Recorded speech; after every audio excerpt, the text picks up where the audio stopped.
A man knocked 3 times at dawn. Why? Welcome to Rust Evidence. I'm your host, Silas Wren. Tell me in the comments where you're watching from. Your voices bring this mystery alive. Let's begin. The street lamps were still glowing when Maigret opened the kitchen window. The glass was beaded with moisture, and beyond it, Boulevard Richelieu stretched out like a damp ribbon, the first trams beginning their groaning passage.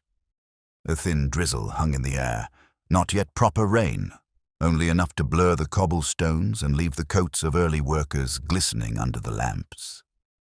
Madame Maigret, in her dressing gown, was setting a small pot of coffee on the stove. The warmth of the kitchen and the faint smell of butter from the croissants she had bought the day before seemed to keep the grayness at bay. She moved quietly, used to her husband's silences in the morning. He sat at the table with a cigarette, watching the steam curl upward, feeling the heaviness of the day still unformed. It was that hour when Paris belonged not to the shopkeepers or the carriages, but to those anonymous shapes who emerged from stairwells with buckets. Men in caps heading for the factories, solitary figures whose lives seemed to Maigret like novels never opened. The telephone rang. It was not urgent, not the hurried ring of emergencies from the Quai des Orfèvres, but measured, almost hesitant. He rose slowly, his slippers whispering against the floorboards, and answered, "Chief Inspector, this is Pijard from the local post. Forgive me.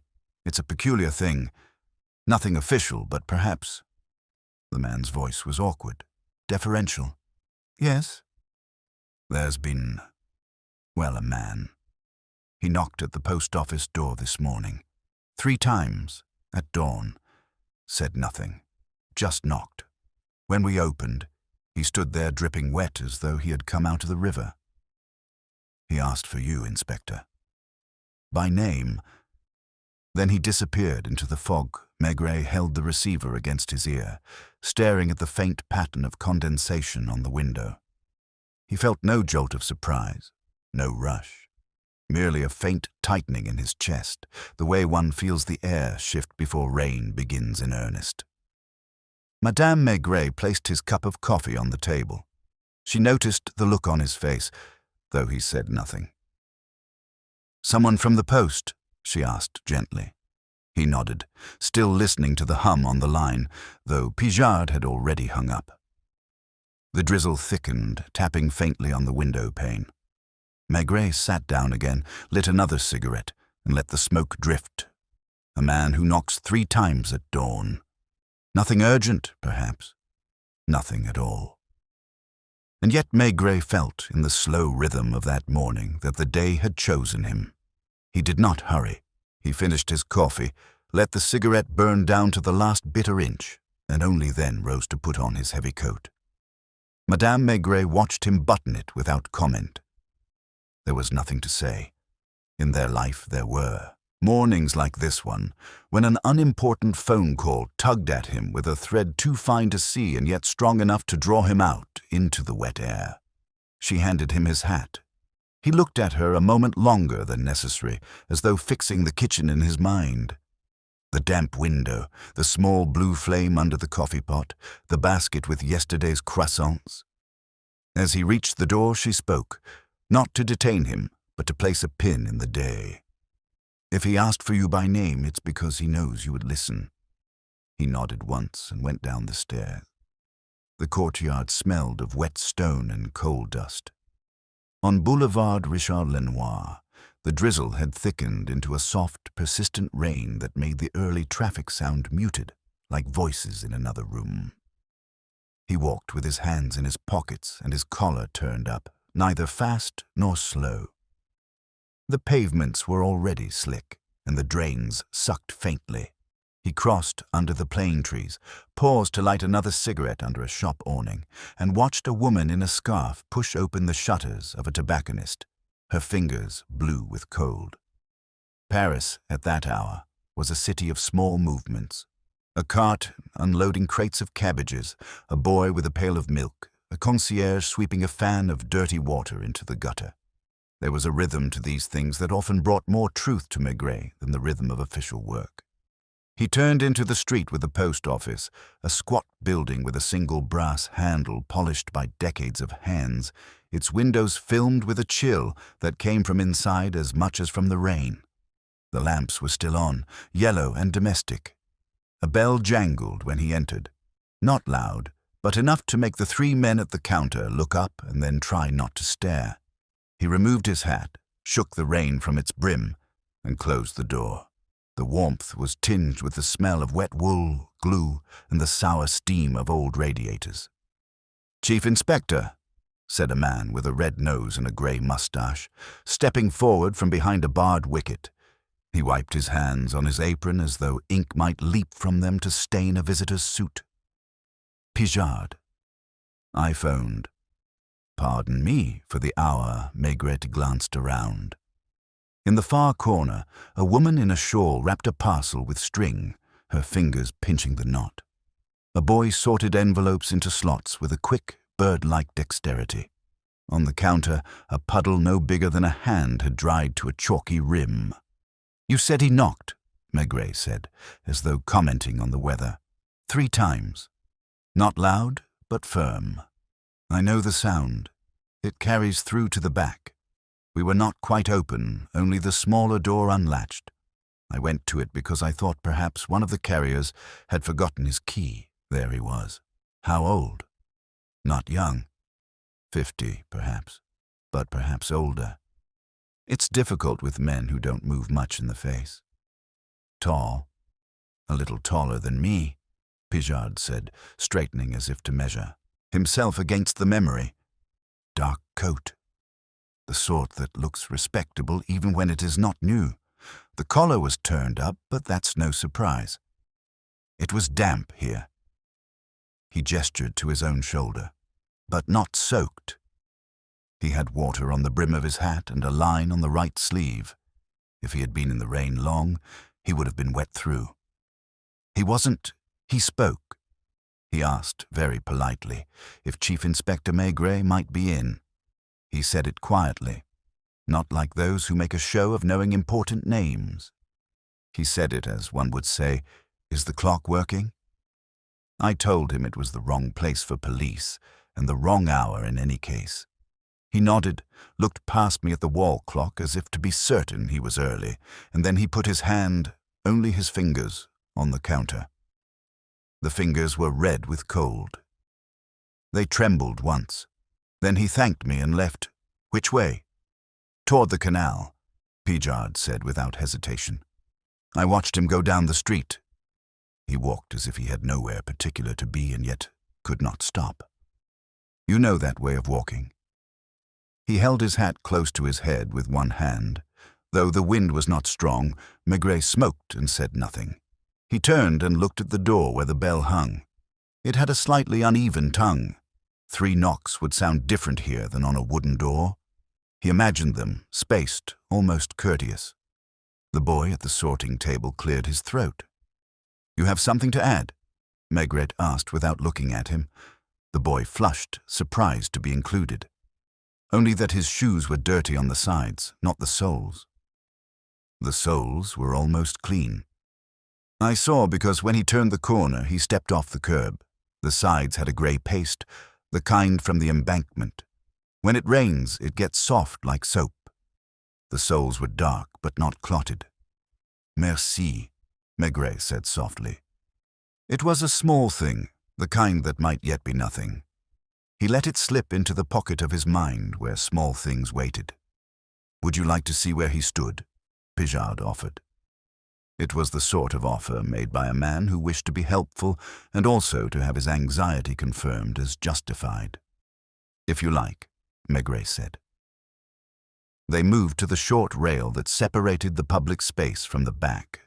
The counter was smoothed by years of elbows and packages. A square of rubber mat lay near the inner door. It was dry now, but it showed the faint pattern of a recent footprint that had not been made by postmen's crepe-soled boots. This had a narrower heel, perhaps repaired more than once, the kind of sole that clicked in hallways and did not absorb water. He didn't look frightened. Pijard said, as if to convince himself. Nor like a drunk. No, not that. He had shaved poorly. You know how the skin looks when the razor is old? Small lines, like scratches. He had those on his cheeks. And his tie, he wore one, a dark tie with a thin stripe. But it had been pulled a little to the side, and his voice? As I said, polite. Belgian, perhaps. Or from the north. There was a roundness to his vowels, but he could have learned his French here and kept a bit from childhood. Hard to say at 7 in the morning, the door opened and a gust of wet air crept in, with a woman whose umbrella dripped onto the tiles. She asked for a money order. The small world of the post office adjusted to a new task and, by that adjustment, almost pushed the earlier moment out. That was the way with such places. They sealed over small disturbances like water smoothing after a pebble falls. Maigret stood a while longer, watching, not to see what people did, but to see how they behaved when they forgot he was there. "Thank you," he said at last. He put on his hat. If he returns, offer him a chair and a warm place near the radiator. Do not insist on anything, ask no questions. Simply tell him my name and say that I came by. You think he will return? Pijard asked, as though that would change the meaning of his morning. Maigret did not answer. Outside, the rain had found a steadier rhythm. He stood under the small awning and lit another cigarette with cupped hands. The canal was a dark strip at the end of the street where a barge was moored, its deck gleaming with wetness, a bundle of rope like a sleeping animal. He could have gone back to the Quai des Orfèvres, telephoned for a patrol to keep an eye on the post office, arranged the bureaucracy so that the matter, if it was one, would be clothed in official cloth. Instead, he turned toward the canal and walked, his shoulders relaxed, his gaze drifting across the faces of those who passed him, and then, almost imperceptibly, returning to rest on the ones that looked away too quickly. At the lock, a man in a cap was leaning on the railing, smoking and watching the slow movement of water rising. He had the patience of someone who had watched water most of his life. Beyond him, a narrow path ran along the embankment, a place where the grey paste clung to shoes and made the sides of them dirty when one slipped off the stones. On the path, prints were sparse, only a few early walkers, dogs, the marks of a bicycle. Maigret stepped onto it. His own soles gathered a rim of paste at once, and he felt the slight suction that pulled at the edges of the leather. If one stepped carefully, one could keep the soles clean and brush the paste onto the sides. A man who walked as if he could not stop might not notice that he was stepping with the care of a sleepwalker. He followed the path to where it rose to a bridge. On the far side, near a stand of plane trees, a bench wore a stain of moisture darker than its wood. Beside it, a small round of ash lay on the ground, protected from the rain by the bench's lip. He knelt, not because he expected to find anything useful, but because it was the right height for the thought that came to him.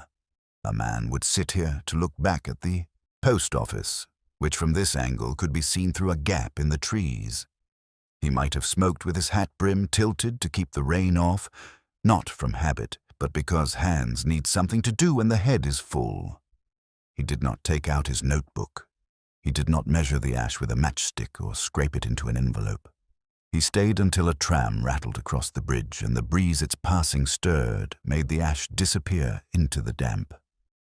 At a small cafe on the corner, the proprietor was wiping the zinc counter with a grey rag, and the first customers were hunched around their coffees like conspirators sharing warmth rather than secrets.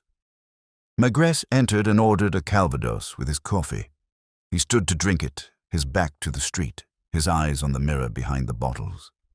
From the mirror, he could see the door, and through the door the slice of street that led back to the post office. He did not expect the man to appear.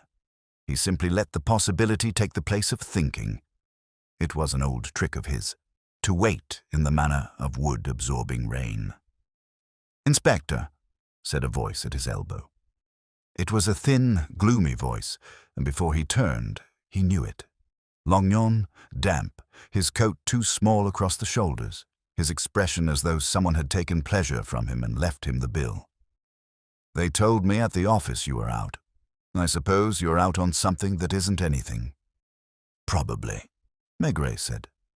"Then it will turn into something, and no one will have signed the form," Lognon said with dreary satisfaction. He ordered a black coffee and looked at himself in the mirror as if to see whether he existed in it. "I had a report of a disturbance near the canal at dawn. A woman in the Rue de la Grange aux Belles heard knocking. 3 times, she says. 3 times. An odd number to be sure of at that hour.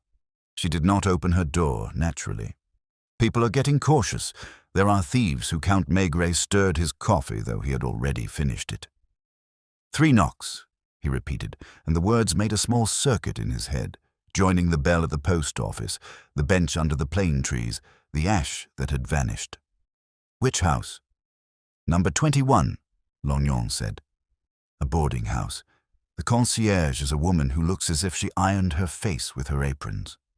She says nothing ever happens there except the smell of cabbage. If you ask me, nothing is precisely what hides the most." Maigret left coins by his cup and lifted his hat. "Shall we walk?" he said. Lognon shrugged as if walking were a personal affront, but followed all the same. They went out into the rain that did not lessen or increase, that simply existed as the condition of the morning. The street was more awake now, but it did not matter. In the midst of the wakefulness, the small thread tugged again, steady, neither urgent nor slack, guiding them along the canal toward a house where perhaps only cabbage simmered, and someone had knocked 3 times at dawn.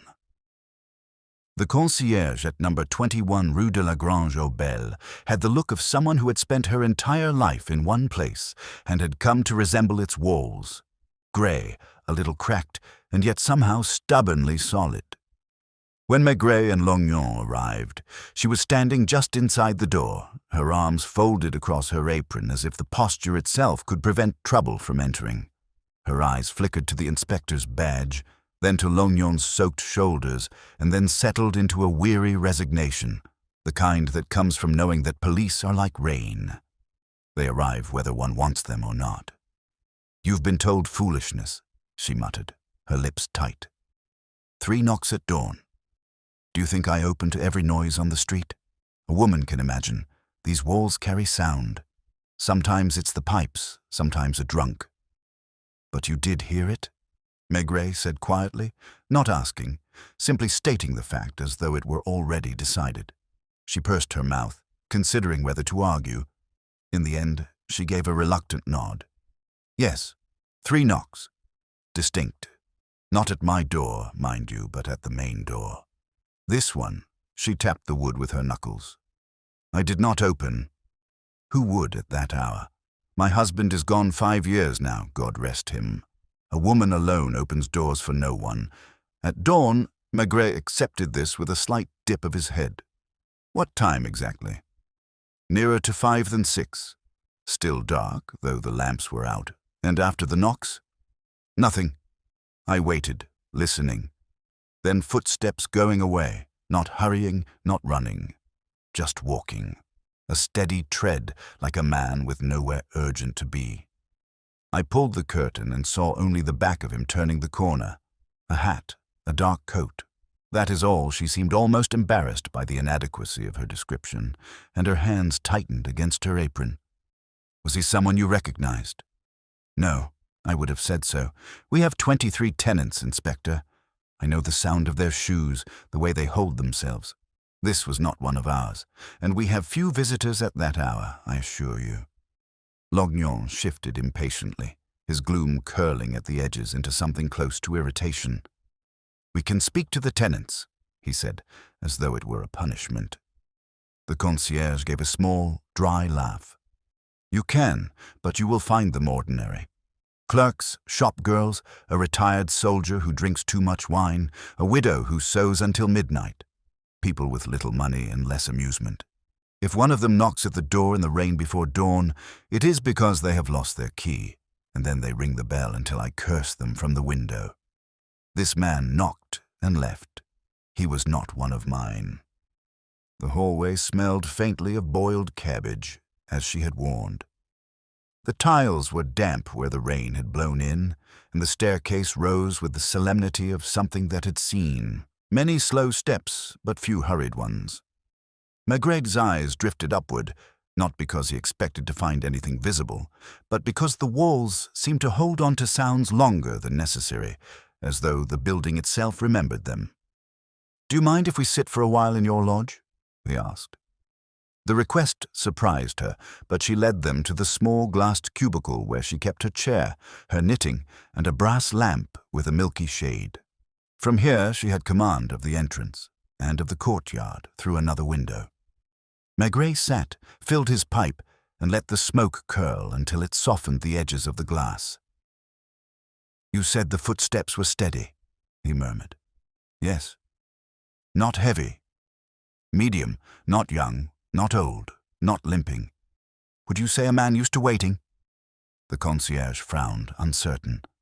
How can one hear such a thing? Maigret did not answer. He simply drew in smoke and exhaled, his eyes on the damp tiles beyond the door. Lognon scribbled in his notebook, his face gloomy as if every word he wrote accused the day of wasting his time. A door creaked above, and slippers slapped down the staircase. A woman with greying hair, a shopping basket hooked over her arm, paused when she saw the two inspectors. She nodded respectfully. "Off to the market," she said to the concierge, but her eyes darted to the strangers, curious. "Madame Lemoine," the concierge said, her voice softening slightly. "Did you hear anything this morning?" The woman shook her head. "I rise at 6. Earlier than that, I hear only my own dreams." When she was gone, Maigret asked, "Is there anyone who keeps odd hours? Works nights, returns at uncertain times? The widow on the second floor, perhaps. She sews for the department stores. Sometimes she delivers early, but she's timid. She would not knock like that, and she has her own key." They sat a while longer, the rain pattering on the glass. The concierge resumed her knitting, needles clicking like a clock marking time. Maigret felt the weight of the day pressing forward, not urgently, but with the persistence of a tide that knows it will arrive. At last he rose. "If you see him again, do nothing.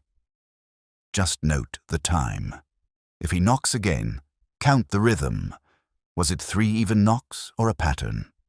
"It was 3 evenly spaced," she said at once. "That I remember." They stepped back into the street. The rain had not stopped, though it had softened, becoming a mist that blurred the outlines of things. Across the canal, a barge was being unloaded, sacks carried on bent backs into a warehouse. The city was waking fully now, and the peculiar silence of dawn had given way to the ordinary silence of work. Lognon hunched in his coat. "You see, Chief, it is nothing. A vagrant, a drunk who knew your name from the newspapers. They sometimes do. You give them a few francs, they go away." "Perhaps," Maigret said. "You don't think so?" Maigret only shrugged. They walked along the embankment, their shoes picking up the same grey paste as before. The inspector's mind drifted back to the boy's observation at the post office. Soles clean, sides dirty. A man walking carefully, not clumsily. Not a drunk then, and not someone without purpose. A drunk would hammer at the door, demand warmth, leave puddles. This man had knocked 3 times, politely, then gone. At the bridge, Maigret paused, looking down at the slow swirl of the canal. The rain made circles on its surface that spread and died. There was no urgency in him, but there was a weight, as though the day had chosen him for something he could not yet name. They returned toward the Quai des Orfèvres. The streets were crowded now, umbrellas tilting, tram bells clanging. Maigret moved with the rhythm of the city, but apart from it, his thoughts circling the image of a man with scratched cheeks, a crooked tie, a coat wet only on the edges. At the office, he hung his coat on the peg and stood at the window of his room, looking out at the river. Rain streaked the glass. The Seine was higher than usual, sluggish and swollen, a mirror to the heaviness in the air. He did not sit immediately. He lit his pipe, let the first puffs form a fog around his head, and waited.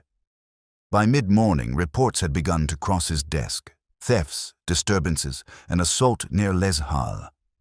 Routine, all of it. He read without interest, his mind still on the 3 knocks. Longnon deposited his own report with gloomy satisfaction, as though proving his diligence in nonsense. The telephone rang again. This time it was not hesitant. It was brisk, from a precinct captain in the 10th arrondissement. A body, Chief Inspector, found by the canal lock near Rue de l'Ancre. No papers on him, middle-aged, respectable coat. It seems he had been in the water, but not long. Perhaps an hour. We thought you should know Maigret's pipe stopped in mid-draw. He set it down, carefully, as if it might break. He did not speak for a moment, only looked at the rain sliding down the glass. Then he said, "I'll come at once." When he reached the stairs, Longnon was waiting, his face triumphant in its melancholy. "What did I tell you?" Something from nothing, Maigret buttoned his coat again, pulled his hat low, and went out into the damp air. The day, it seemed, had made its decision. The man who knocked 3 times at dawn had been waiting for him after all. Rain tamped down the crowd at the lock, making a respectable distance open around the work of the men in uniform. A constable lifted the rope and let Maigret and Longnon inside. The water moved with a thick reluctance behind the gates. It had the color of old pewter, and scum clung to a corner where leaves and a soft, nameless debris had gathered. A lock-keeper in a blue jacket stood with his cap in his hands, looking not at the body stretched on the stones, but at the rain, as if the sky might be persuaded to say what the dead could not. They had put the man on an oilcloth. His coat lay open like a tired mouth. He was neither handsome nor ugly, the kind of face people forgot as soon as it passed, except for a small asymmetry in the jaw that suggested an old break set a little crooked. Water beaded on his eyelashes in minute tremors. One of the constables had placed the man's hat on a bollard with a conscientiousness that would have moved Madame Maigret.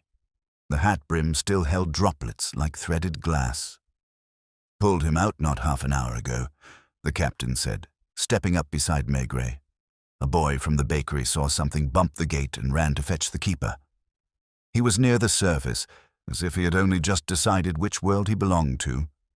Nothing in his pockets but a damp handkerchief, and that without initials. No wallet, no papers. Wedding ring, plain.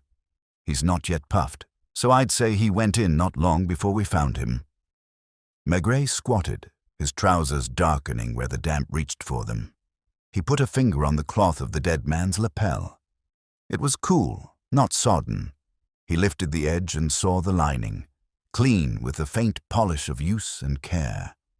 The seam on the inside hem had been repaired, but neatly. The tie was dark with a thin stripe, pulled a little to the side. The cheeks showed the delicate map of small razor scratches. The collar of the shirt had softened with water, but only at the edge. The inner fold held its stiff line. "Shoes," Maigret murmured. A constable obediently lifted one foot. The sole was dark and wet, but not clotted. Water had darkened the leather without swelling it. The sides of the shoes had a grey paste rubbed into the stitching, exactly where the boy at the post office had noticed it on the other man, the same man, if Maigret allowed the thought to finish itself. "Which gate?" Maigret asked. The lock-keeper pointed with his cap. "The upper. He must have come from upriver or from the side." "But I didn't see him go in, Chief. If I had—" Maigret raised a hand without looking up. "Of course." He stood and faced the water. The rain scribbled across it. The gate exhaled softly. He let the sound fill the space where conclusions tried too quickly to grow. "Anyone see him before he was in?" The boy from the bakery was produced by the captain with the air of a man presenting a necessary witness who could give nothing useful. He was 12, freckled, damp, and straining not to be impressed by police. He shifted from foot to foot, aware of the paste forming on his shoe sides. Not the man, no, he said, eager to be honest. Only a hat, and then... No, it was like the water had a hump, like a cat. I thought it was a sack, maybe. Then I saw a hand. The baker told me not to look, but of course I did. Maigret nodded and sent him back to warmth and flour. He preferred witnesses before their stories stiffened in their mouths. He moved to the bollard and picked up the hat. It was a decent felter, not new, not poor. Inside, at the leather band, a faint oval of wear where a thumb had pushed it on and off. No maker's name remained. The gold letters had flaked. A hair clung to the felt, grey, ordinary, unpersuasive. He set the hat back in the rain and watched the droplets gather and fall from the brim's edge in a slow cadence. Lognon hovered with the guilty look of a man who hoped to find something obvious and be spared the labor of subtlety. "Suicide?" he offered. Not because he believed it, but because police say the word by custom in the presence of water. "Perhaps," Maigret said, the way he said the weather might clear. Or a man who leaned to look and forgot that the world tilts. The doctor arrived with a leather bag and the resigned air of someone called to confirm what any child could see. He bent, made the small, respectful gestures, and began to speak in a low voice. No marks of struggle. A bruise that might have been made against the gate. Water in the lungs, yes. Time of death, closer to now than to dawn. He didn't spend the night in the water. He went in breathing and came out dead. His hands? Maigret asked. Clean enough. No thickened calluses. The nails trimmed. A faint stain here. Ink, perhaps. The doctor turned the palm and indicated, with a careful finger, a line between two knuckles that had a delicate duskiness even the water had not erased. A clerk of some sort, or a man who writes more than he lifts. Look at the ring, Maigret said, almost to himself. The band had a dullness that came from years of washing dishes, turning doorknobs, buttoning coats. On the inside, a trace of soap clung where the water could not take it. He imagined a sink, a bar of yellow soap, a man taking off his ring rarely, if at all. "Shall I have him sent along?" the captain asked. He stood as a man stands who wishes to be done with the open air and the view of death. "We will circulate his description, and by evening a wife will come, or a neighbor. Bodies are identified sooner than one thinks. Someone always misses the habit of a face." "Send him," Maigret said. They lifted the oilcloth and carried it with the caution of men who handled weight for a living. As the small procession moved away, a woman who had been watching from under a torn umbrella made the sign of the cross, not loudly, not theatrically, simply because it was what one did when rain and death met on stone. Maigret stayed by the gate. He stepped to the edge, where a smear on the green slime of the stone suggested a shoe had slipped or turned. He crouched and looked at the mark. It was fresh, the rain not yet having persuaded it to let go. Not the heel. The outer edge of the sole where a man braces before the rest of him follows. He put his palm lightly to the stone and felt the cold go up his arm. If he came from the post office, Lognon said behind him, he had time. The clock there is only, 10 minutes' walk. Longer if he hesitated at benches. Hesitation leaves longer traces than footprints, Maigret murmured. He turned from the water and took the path along the embankment toward the bridge where earlier he had noticed the bench and the ash. The rain made the wood shine now. No ash remained, but on the bench slat a faint oval of dryness. No, not dryness, only a tighter grain, told of a pressure recent enough that the rain had not yet smoothed it. He placed his own thumb there and felt absurd for doing so. The gesture did not give him the man, it only made him aware of the size of hands that have done little harm. In a narrow street that ran from the lock toward the market, there was a cafe that did not try to be anything other than a cafe. The doorbell made a small metallic complaint when he pushed it. Inside, the mirror behind the counter held a pale parade of coats and hats, and the zinc shone with the diligence of a cloth used for years. The proprietor was a man with a tired elegance. His shirt had been ironed by someone who cared, but not today. "Did a man come in between 5 and 6? Maigret asked, not showing his card, not claiming authority, only asking as one man asks another for the time. "Several," the proprietor said, as if that solved everything and nothing. "It rains. They come for warmth." A man who asked for no coffee, who stood a little inside and put his hat near the stove to dry, but not too close. He held the brim and watched the door through the mirror. The proprietor looked at him more carefully. Yes, he did not remove his coat. He had the look of someone who asks permission with his eyes. I told him he could sit, but he remained standing. When I asked what he wanted, he said, "Not yet." He looked at the clock twice and then thanked me and left, as if thanks were a coin. Did he speak with anyone? No. He watched an old man scratch a lottery ticket and a woman stir her coffee too much. He would have seemed invisible if he had not tried so hard to be so. Did he seem drunk? Not at all. He seemed like a man who has already drunk too much of his own thoughts. Belgian, Maigret asked, almost idly. Perhaps. There was a roundness to his words, or perhaps he comes from Lille. I am not a map. Did he look afraid? Not until he looked at the door and thought someone might come through it. Then he looked like a man who is half cold and half warm and cannot choose which to be.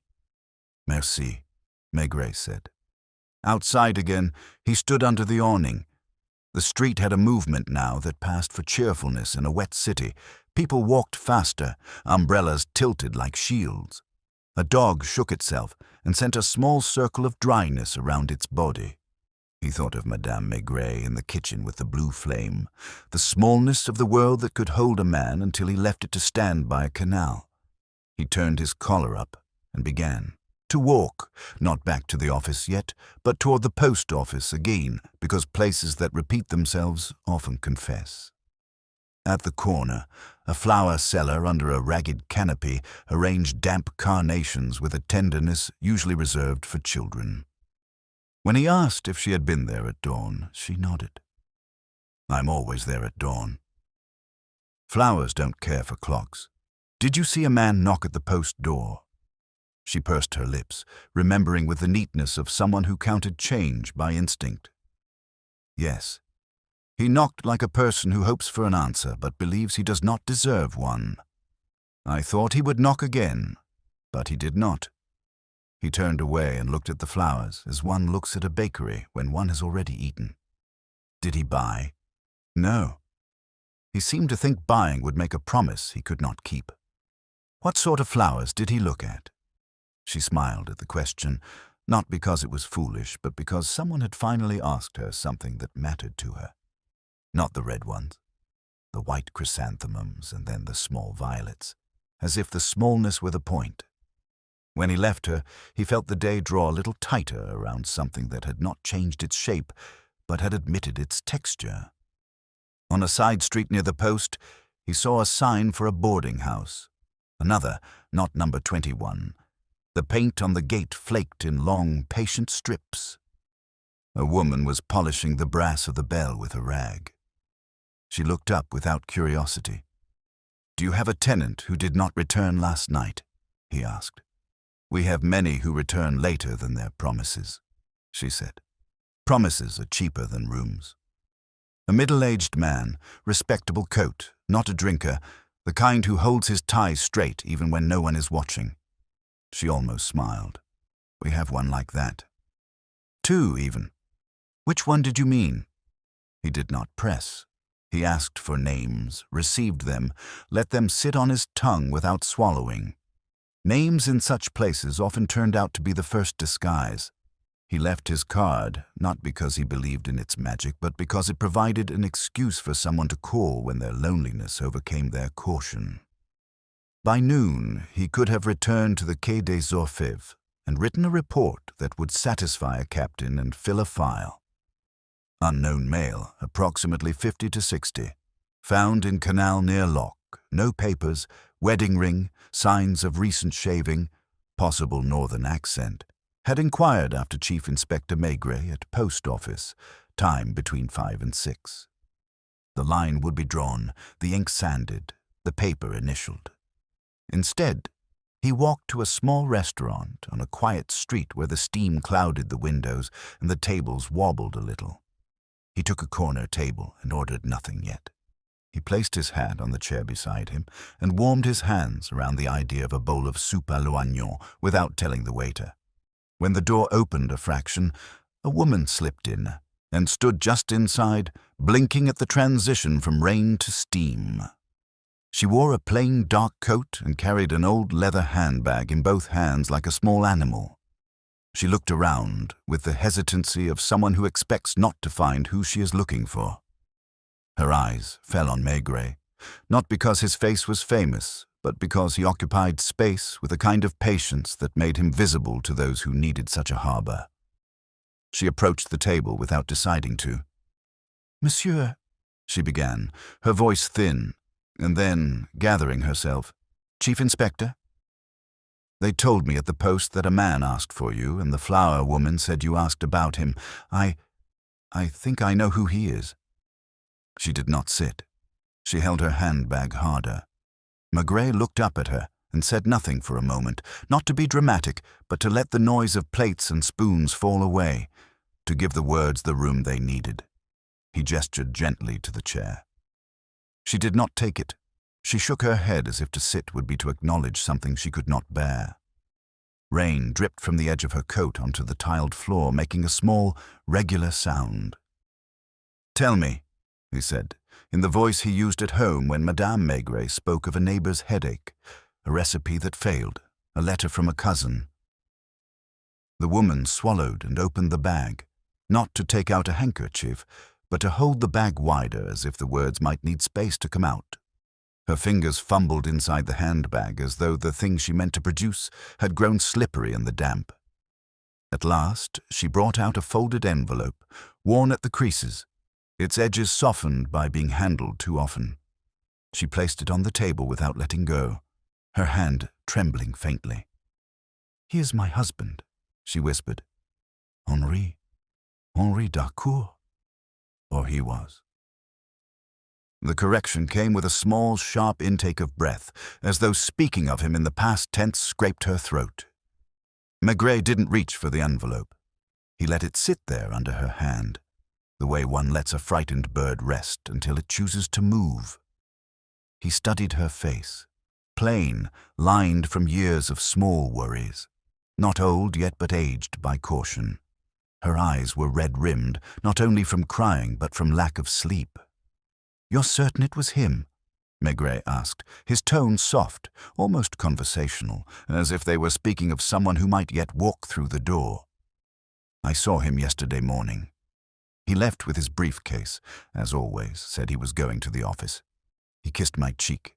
He still did that, even after 22 years, but he didn't come back. At first I thought he had been detained, some meeting, but by evening, when he wasn't home, I knew. He never stayed away." Her fingers tightened on the envelope. "They told me at the post office someone had asked for you. That he knocked 3 times. I knew then. He'd spoken of you once. He read of you in the papers, said you had a way of seeing men as they are. He said, if ever I am in trouble, Maigret would understand me." Maigret lit his pipe. The gesture wasn't for himself. It was for her. The flame, the smoke, the smell of burning leaf. These things steadied a room, gave words space. He asked, what kind of trouble did he imagine? She shook her head as though the question were impossible. "We were ordinary people, Inspector." He worked at an insurance office near Saint-Lazare. We lived simply in Rue Oberkampf. He smoked too much, perhaps. He worried about bills, like all men, but trouble. Nothing more than life itself. Maigret nodded, not to agree but to let her go on. The envelope shifted under her hand. At last she slid it toward him. He opened it slowly. Inside were 3 folded sheets of paper, written in a neat, slanting hand, the kind of hand learned in childhood when penmanship was a moral duty. The ink was dark, recent. The first page began without salutation. 3 times I will knock, to be sure I am not mistaken, it read. If you answer, I will know it is possible to speak. If you do not, then it is too late. My name is not important, though you will find it soon enough. I cannot bear what I have done, and yet I cannot confess it to the law. Only to a man who listens, only to Maigret. Maigret read in silence, his pipe cooling in his hand. The second page spoke in circles, heavy with remorse, but never naming the deed. The third was shorter, almost hurried. I will be near the canal. If you come, you will find me. If you do not, then the water will take me, and that will be the end. He folded the papers carefully and slid them back into the envelope. He did not return it to her. He placed it in his coat pocket. When did you find this? He asked. It came last night. Slipped under the door. No stamp. I found it when I went down for milk at dawn. I knew then it was too late, but still I hoped. And when I heard they had pulled a man from the canal, she trailed off, pressing the damp edge of her sleeve to her eyes. Did he ever speak of enemies? Debts? Affairs? Maigret asked. He posed each word slowly, not to accuse, but to see where her silence lengthened. She shook her head firmly. No enemies. He was not a man to quarrel. Debts, only the rent, the bills, and no affairs. He came home every evening, you see. He liked his chair, his paper, his pipe. He was not restless. But as she spoke, her fingers worried at the handbag strap. Maigret watched the movement, not her face. He let a long silence grow until the clink of spoons on saucers at the counter became too loud. At last, she whispered, there was one thing. A colleague at the office. A woman. I never saw her, but I heard her name, Mademoiselle Vionnet. He mentioned her often in small ways, the way one does without meaning to. She had a sick mother, he said. She lived alone. He admired her diligence. That sort of talk. And you believed it was only admiration. Her lips pressed thin. What else was I to believe? He still came home. He still kissed me good night. Maigret let the answer hang. He tamped his pipe with a thick thumb. He thought of the crooked tie, the scratches of a poor razor, the careful knock. Not a man careless with love, but a man caught in its quiet snares. She rose suddenly, as if the act of telling had exhausted her. I cannot stay, she said. I only wanted you to know who he was. Henri d'Harcourt. That is his name. If you find out why, tell me only if it is kind. I can live without the rest. She left before he could answer, the doorbell clinking faintly. Her coat caught a gust of rain as she stepped into the street, and then she was gone among the umbrellas. Maigret sat a while longer, letting the warmth of the café soak into his bones. The letter weighed in his pocket, heavier than its paper. Lognon had said nothing during the entire exchange, but now he shifted and muttered, It seems plain enough. A man with guilt, a woman at the office. He could not bear it. He drowned himself. Perhaps, Maigret said, staring at the ring of water her coat had left on the tiles. Or perhaps he wished to speak, and no one answered in time. They left the café together.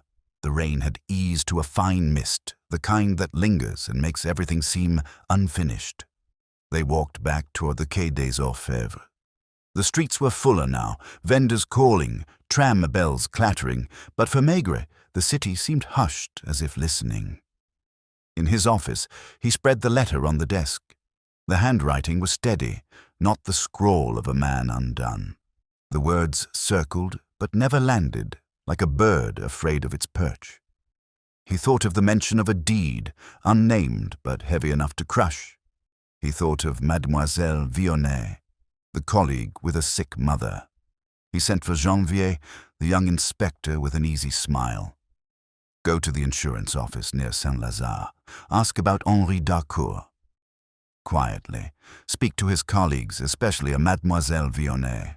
Do not mention the canal. Say only that we are verifying routine details. Janvier nodded and left with the briskness of youth. Alone, Maigret walked to the window. The river slid by, indifferent.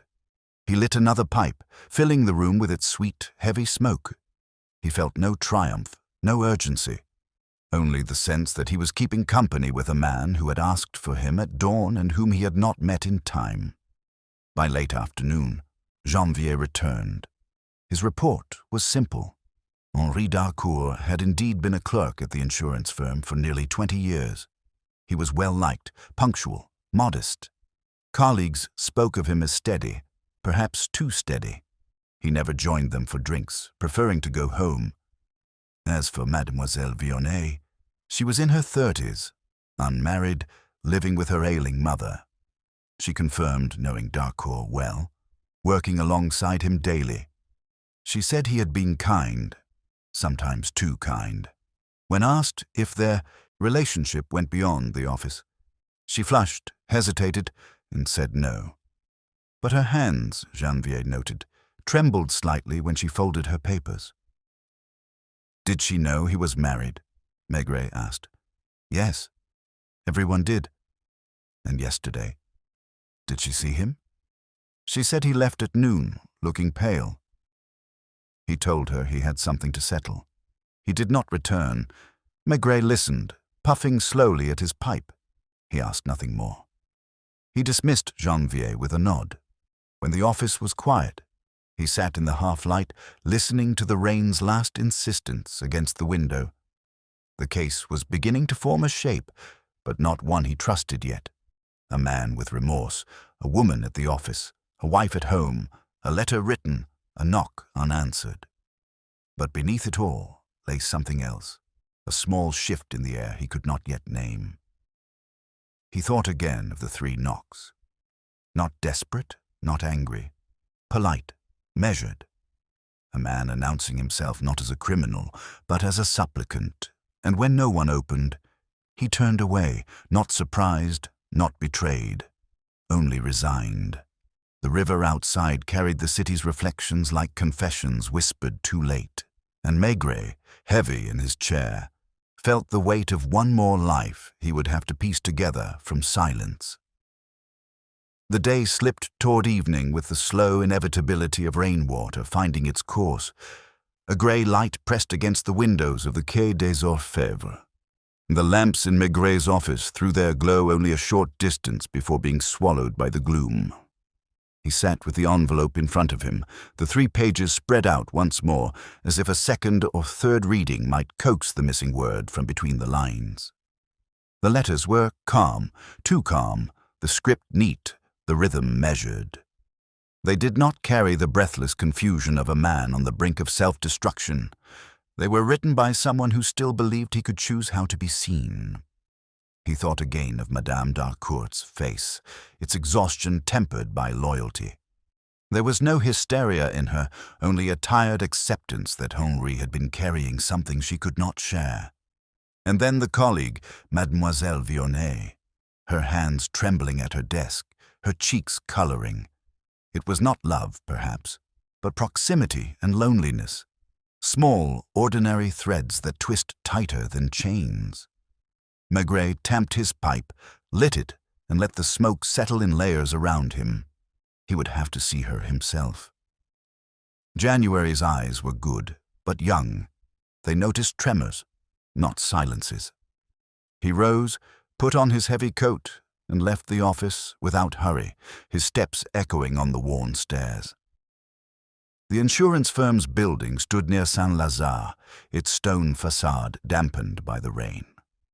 Inside, the corridor smelled of ink, dust, and overcoats, hung too long in narrow closets. Clerks were gathering their things, the end of the day loosening their postures. Maigret's presence slowed them, made their glances dart toward him, and then away, again. Mademoiselle Vionet's desk was by a window, a stack of files neatly aligned, her pen wiped and capped. She looked up, and her expression faltered for the briefest instant, like a curtain tugged by a draught. She was pale, with fine lines at the corners of her mouth that suggested she had learned to smile sparingly. "Chief Inspector," she said, rising slightly, "they told me you had asked questions." He inclined his head but did not take the chair she offered. He stood by the window, pipe in hand, watching the drops streak the glass. "Henri d'Harcourt was found this morning in the canal," he said simply. She pressed her lips together, the blood draining from her face. She sank back into her chair. "Then it is true. You knew." "Not knew. Feared. When he left yesterday, he looked emptied, as though something had been taken from him. I asked if he was ill. He said no, only tired. He put his papers in order, more carefully than usual, as if to leave nothing undone." Her hands gripped the edge of the desk, whitening her knuckles. Maigret watched them before looking back at her face. "Tell me about you and him," he said, his tone without accusation. "There was nothing improper," she replied quickly, too quickly. "We worked side by side for years. He was kind to me. That is all. Kind in what way?" She hesitated. "He noticed small things. If my mother's medicine was dear, he would tell me which pharmacy sold it cheaper. If I looked tired, he would suggest I leave early and he would finish the forms. He was considerate, and yesterday, when he left," her eyes flickered, "he asked me to post a letter for him. He said it was important. I did as he asked." "What letter?" "I don't know." It was sealed, only his handwriting on the front. An address, Rue Oberkampf. His own home. Maigret let out a slow breath. The letter to his wife. The one she had shown him in the cafe. Delivered not by the post, but slipped under a door in the night. Not a farewell prepared long before, but written at the office. Handed to the woman whose presence had already stirred whispers in his house. Did he say anything else? She shook her head, though her eyes betrayed a flicker of memory. Maigret waited, silent, until the pressure of his gaze became unbearable. At last she whispered, "He said, if anyone can listen, it will be Maigret." I thought he meant it as a figure of speech, something out of the newspapers. I didn't think he would truly... Her voice broke. She covered her mouth with her hand. The clerks had drifted out, leaving the office hollow and echoing.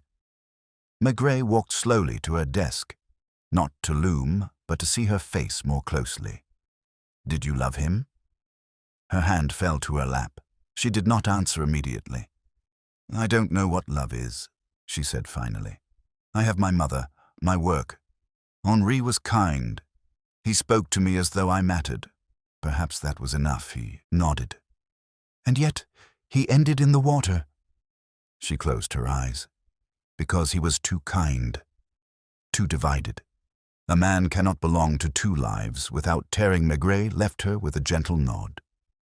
Outside, the rain had thinned to a drizzle, the lamps reflecting on the wet pavement.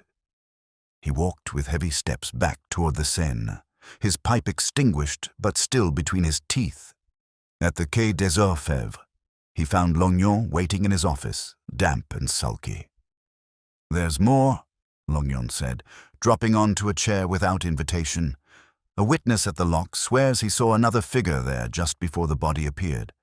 A man standing under an umbrella. When the commotion started, he walked away calmly. No one thought to stop him. Description? Nothing precise. Average height, dark coat. In Paris, that is half the population, but the witness insists he wasn't surprised.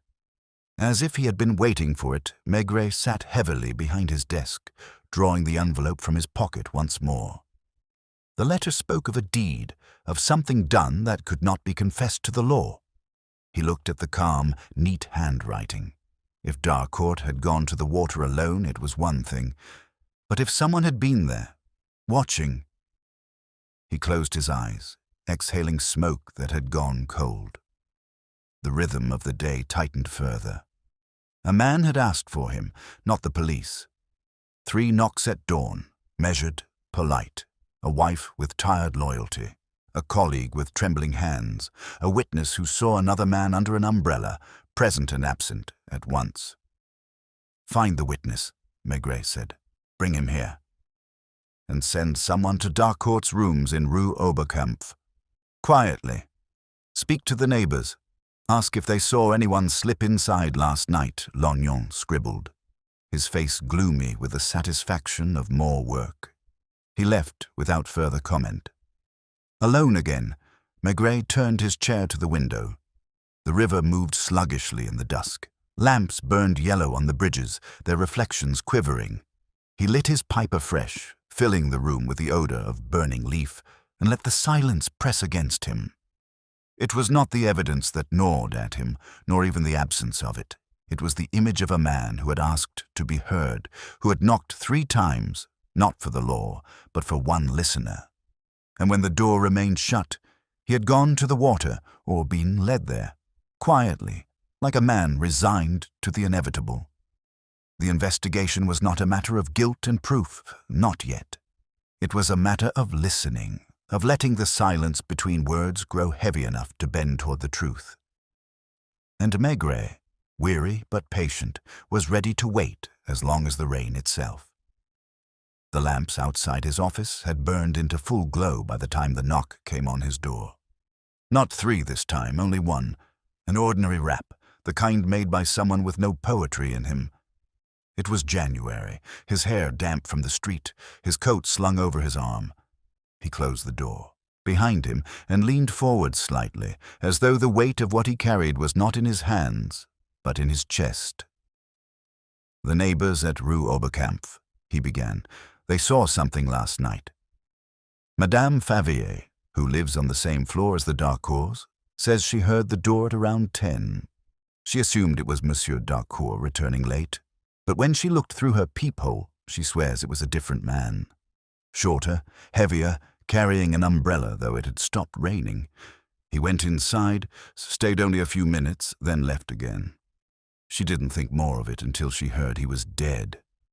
Maigret tapped his pipe, his thumb lingering on the rim of the bowl. "Did she see his face?" "Only a glimpse. Round, perhaps, a man of 40 or 50. Respectable looking," she said, "the sort you wouldn't notice twice. He carried himself like someone used to waiting in doorways. And nothing missing from the flat? She didn't go in, of course. But Madame Darcourt says nothing is gone, nothing disturbed. Only her husband's briefcase. He left with it in the morning. It did not return. She assumed it went into the water with him. We haven't found it." Maigret puffed, the smoke curling and hanging low in the room. The missing briefcase, the uninvited visitor, the letter slipped under the door. The details aligned but refused to attach themselves. "And the witness from the lock?" Janvier shook his head. "We're still searching." He vanished before anyone thought to take his name. The door opened again, this time without knocking. Lognon shuffled in, damp and disgruntled, his collar sagging. He carried a small notebook in which the pages were curled from moisture. I spoke with the lock-keeper again. He insists the man under the umbrella didn't just walk away. He waited. He leaned on the railing, watching the water as though he were timing something. When the commotion began, he folded the umbrella, tucked it under his arm, and disappeared into the crowd. Not hurried. Calm Maigret looked at the 2 of them, then rose, heavy, deliberate. He crossed to the window and stood looking out at the dark river. He said nothing for a long while, only the hiss of his pipe filling the silence. "What was Henri Darcourt's deed?" he said finally, almost to himself. "The one he couldn't confess to the law. He wrote of it, but he never named it. A crime without a name, a guilt without an object. And yet it was heavy enough to push him into the water. Or to let him be pushed, Janvier shifted uneasily. Perhaps it was only the shame of divided affections, Chief. A wife at home, a colleague at the office. He felt trapped between them. "No," Maigret said quietly. "That is a burden, yes. But it does not write letters to policemen, nor bring a man at dawn to knock 3 times on a post office door. That is something else. He turned from the window, the lamplight catching the lines in his face. Find out what cases pass through his hands at the insurance office. Not policies, not numbers, claims. Look for disputes, grievances, anything that touched a life too closely. Men sometimes carry other people's misfortunes more heavily than their own. Janvier nodded and slipped out quickly. Lognon remained, sitting with his elbows on his knees, his expression as if the world had betrayed him once again. "You don't think it's suicide, then?" he muttered. Maigret refilled his pipe slowly, deliberately, as though the ritual itself gave shape to his thoughts.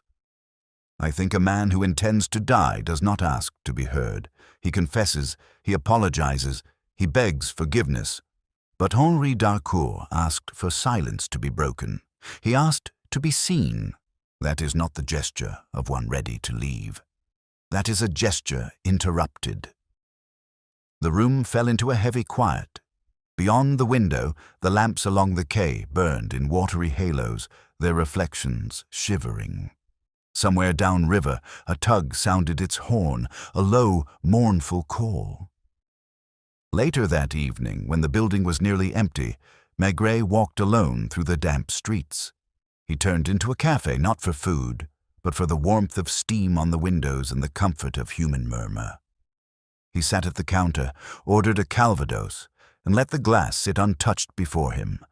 Around him, clerks laughed too loudly, students argued, an old man nursed a beer. Ordinary lives. He thought of Henri's wife, clutching her handbag, asking only to be spared the unkind truth. He thought of Mademoiselle Vionnet, her cheeks coloring, her voice quick to deny what her hands betrayed. He thought of the umbrella at the lock, the missing briefcase, the 3 knocks at dawn. When he returned home past 10, Madame Maigret was waiting, knitting folded neatly on her lap.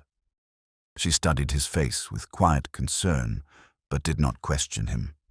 She set before him a plate of cold meat and bread, poured him a glass of red wine, and said only, "You look as though you've been listening too hard." He gave a small smile, weary, and ate in silence. Her presence grounded him, the quiet domestic rhythm a counterpoint to the shifting currents of the day. As he finished his meal, she said almost idly, "It's odd, isn't it? A man knocking 3 times. Once would be enough to wake someone. Twice, to be sure. But 3. 3 is for someone who does not want to be mistaken." He looked at her for a long moment, the wineglass in his hand. "Yes," he said softly. 3 is to make certain it is heard, but not enough to seem desperate. 3 is polite, deliberate. That night he slept little.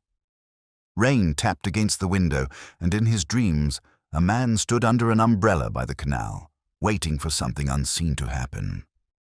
By morning, the city had washed itself into a cleaner gray.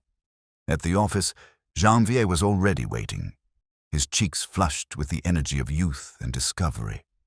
"I spoke with the manager at the insurance firm," he reported. There was a claim Henri had been handling, unusual, complicated. A fire in a small workshop in Belleville. The owner accused the company of refusing payment unfairly. Henri was the one who investigated. He insisted the fire was deliberate, an attempt at fraud. The company denied the claim. The man lost everything. He's been harassing the office ever since, writing letters, waiting in doorways, even threatening clerks. His name is Paul Jeunet. Maigret listened, his eyes narrowing slightly. "Jeunet," he repeated, tasting the name. The manager said Henri took it personally. He felt pity for the man, but stood by his report. Lately, he looked worn, as though the business troubled him. Some clerks thought he even began to doubt himself. They said he muttered once that perhaps he had ruined a man. The word hung in the room. Ruined. Not killed, not betrayed, but ruined. A crime without a crime, yet heavy enough to bend a man's back. And Junet? Maigret asked. Still in Belleville, still angry. He's been seen more than once near the office, waiting for d'Harcourt. They warned him off, but he always returned. Maigret knocked the ashes from his pipe. Find him, he said simply. As Janvier hurried out, Maigret returned to the window. The river slid past, implacable. Somewhere in Belleville, a man had lost everything in flames, and another man had carried the weight of that loss in silence until it pushed him toward the water. Whether he jumped or was nudged, Maigret could not yet say. But the circle was tightening. The man with the umbrella, the uninvited visitor, the missing briefcase, all of it circled back to ruin and to the silence of a knock unanswered. He drew on his pipe, the smoke wreathing his head like a fog. He was patient. He would wait. In the end, men always spoke, if not with their mouths, then with their silences. And Maigret had made a career of listening to both. It was still early when Janvier returned, his coat collar turned up and his hair wet with mist. He brought with him the smell of streets that had not yet dried from yesterday's rain, and beneath that, the faint tension of a man who had found more than he expected. He closed the door softly, as though what he carried might scatter if disturbed. I found Junet, he said without sitting. He lives in a single room in Belleville, above a cafe that smells of grease. The concierge says he is behind with the rent. When I asked after him, she spat and said he spends his days brooding, his nights drinking. She called him a man of ashes. He came to the cafe while I was there, so I followed him. Maigret, pipe already smouldering, said nothing, only watched the boyish flush in Janvier's cheeks. He's not tall, Janvier continued. Broad in the shoulders but slumped, like the weight of his coat drags him down. His umbrella is patched, the cloth frayed. He ordered only one glass of wine and made it last. The barman said he used to be proud, had a workshop, apprentices. But since the fire he has been living like a ghost. When I spoke to him, he looked at me as if I were a debt collector. What did you say? Maigret asked. That I was asking about Henri d'Harcourt? At the name he went pale. Then he laughed, but it wasn't laughter. It was more like a cough. He said, so now he is dead, is he? The water took him? Good. He carried my ruin in his briefcase. Perhaps now it has sunk too. The words lingered in the stale office air.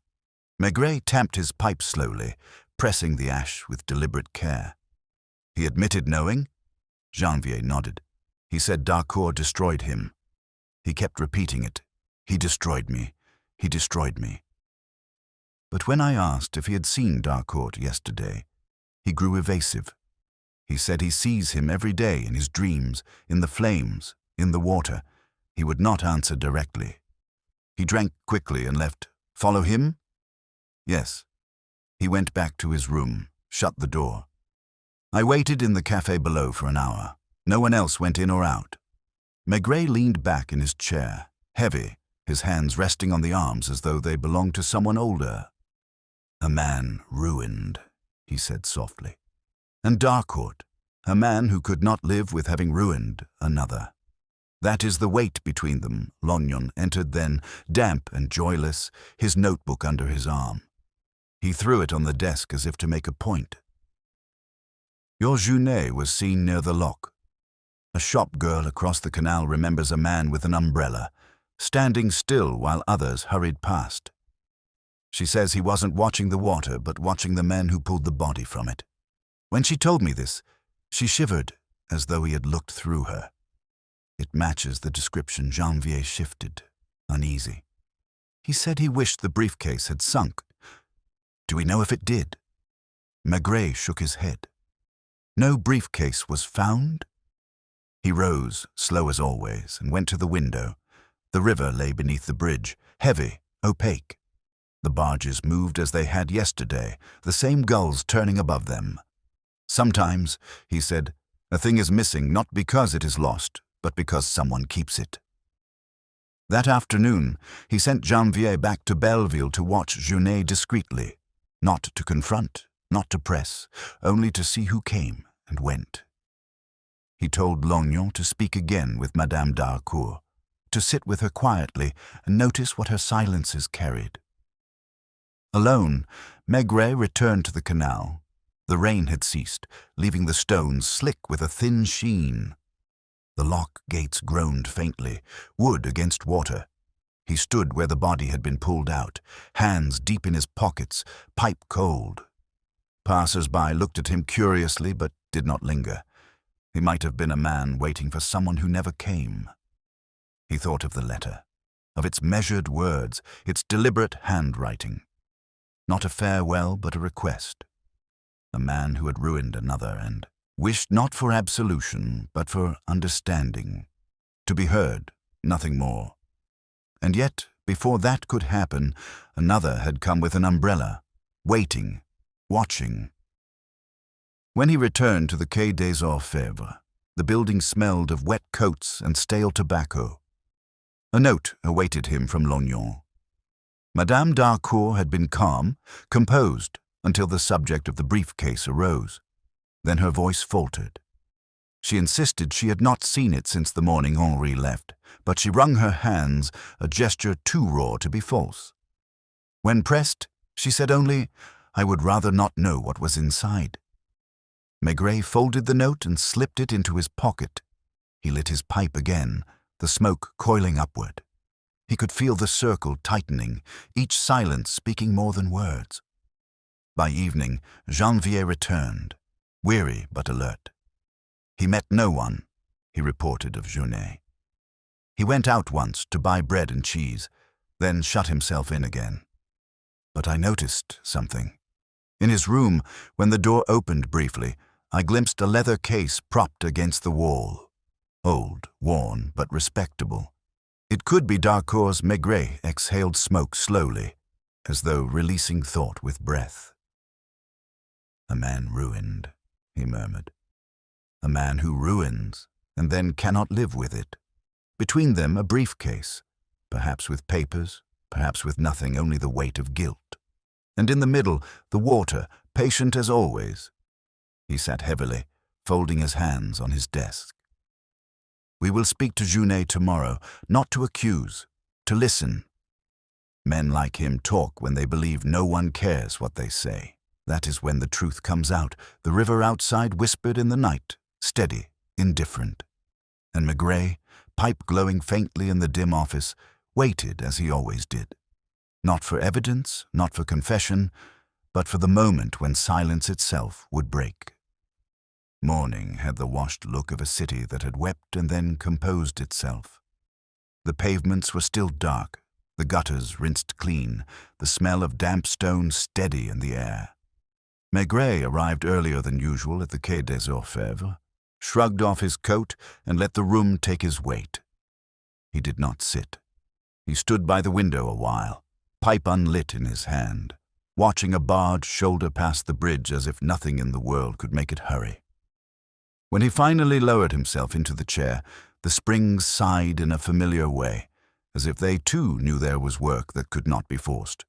He sent for Janvier and for coffee.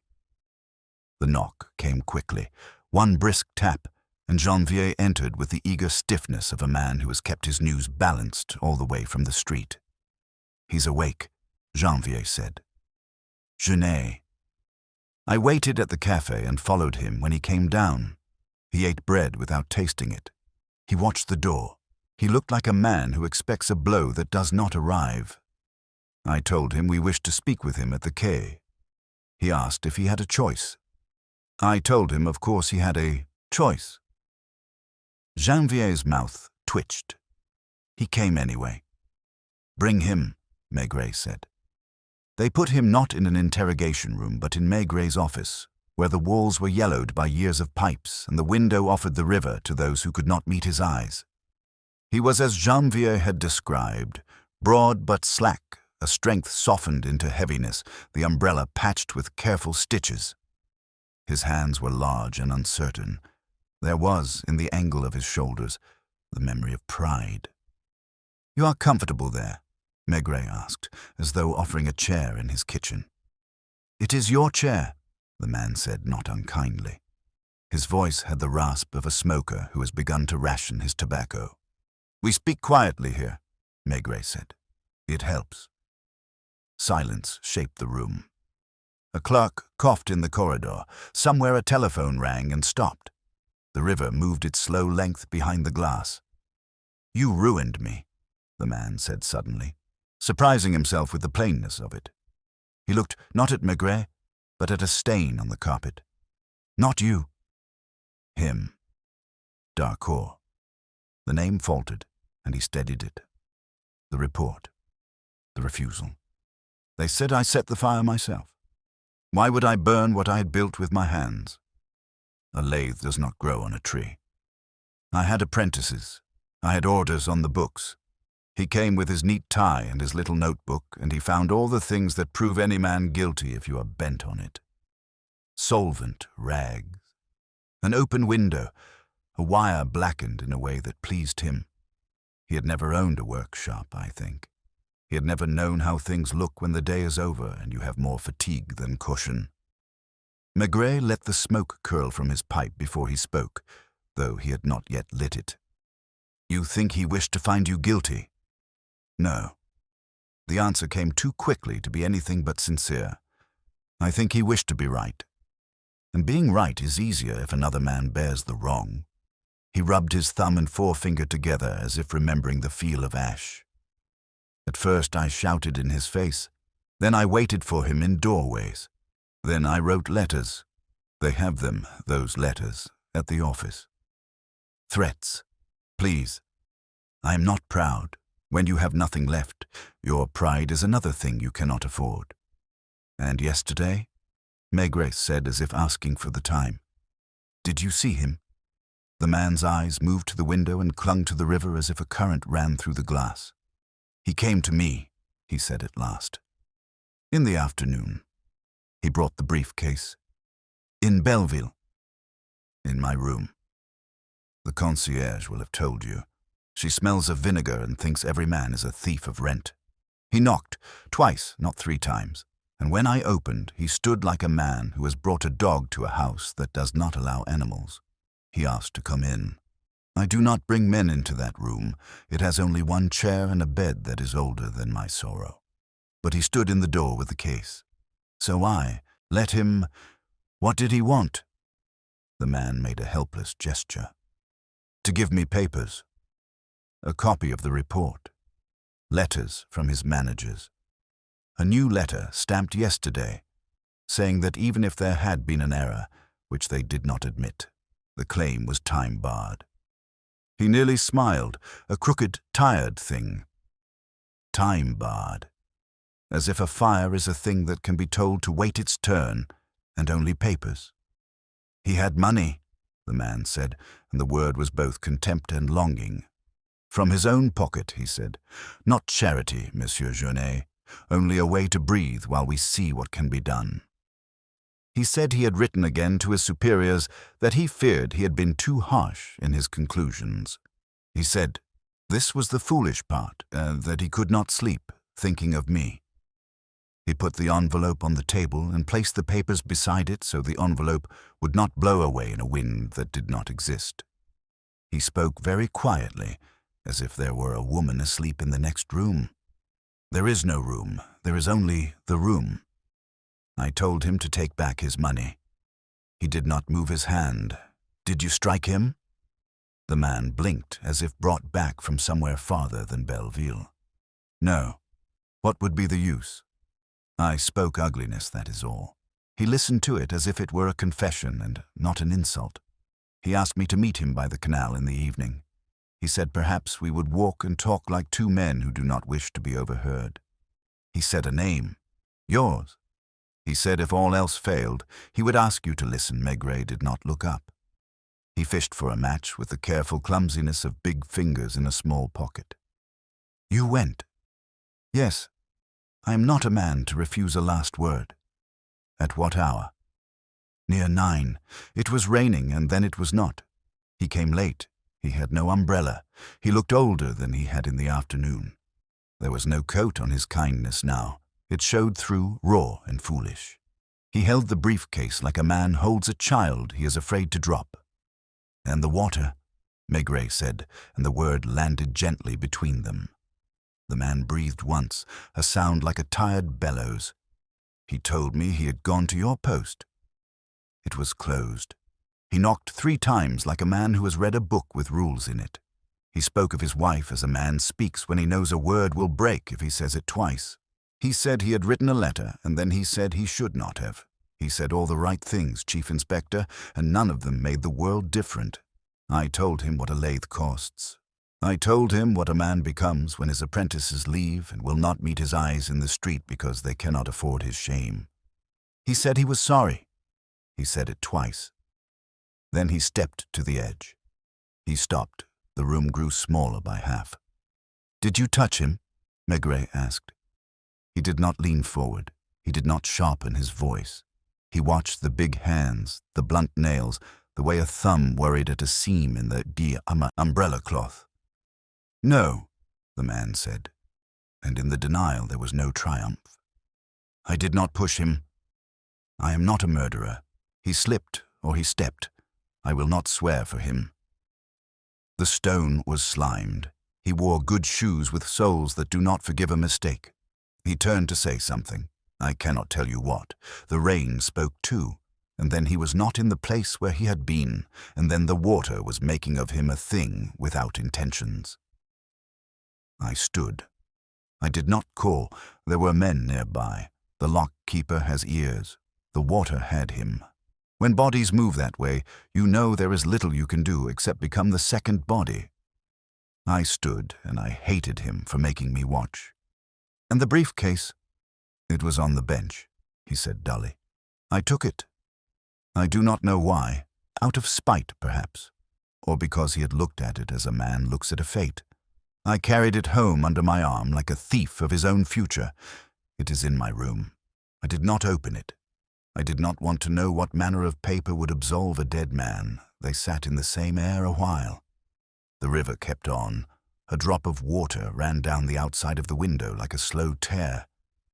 "You were seen," Maigret said, not cruelly, only because facts must be placed where they belong. "By a shop girl across the canal, under an umbrella. She says you watched the pullings and the liftings and then you walked away." The man nodded without surprise. "I've become admirable at walking away. It is my one talent, and the visit to Rue Oberkampf." Something in the man's face loosened, as if a knot had slipped. He looked at the floor and saw under it the length of his life.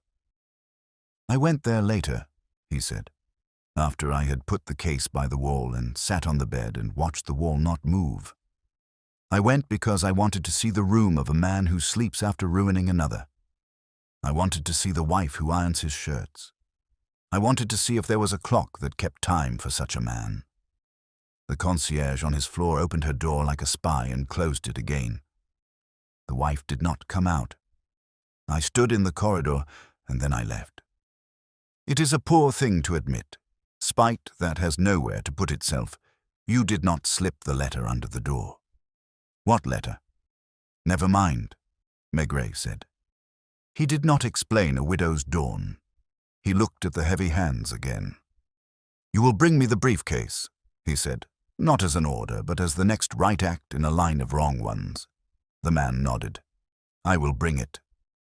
If there is a money, you may give it to the wife, or throw it in the river. It was not money I wanted." Janvier took him away gently, as one takes a man who has walked too long without stopping. When the door closed, Maigret sat a minute longer without moving, then rose and went to the window. The barge had gone. A tug churned upriver, leaving a wake that smoothed itself at once as if ashamed to show it had passed. He did not write a report. He did not telephone to say they had a witness who had not witnessed the moment that mattered.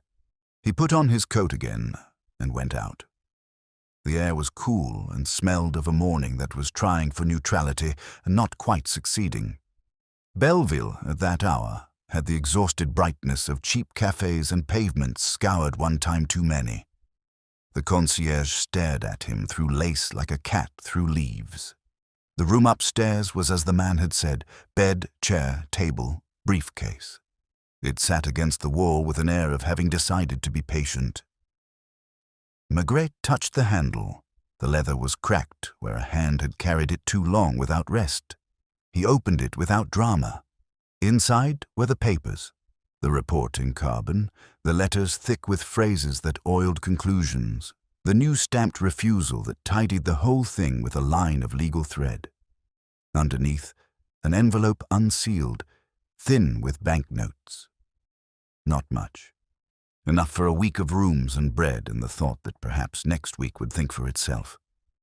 Beneath even this lay another paper, folded small. Not a letter. A receipt from a pharmacy near Saint-Lazare, dated the previous day, for a bottle of laudanum. The name written on the line was not Darcourt's. It was Vionnet.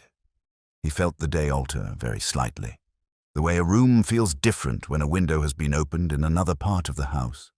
He stood, the paper between his fingers, and read the line again.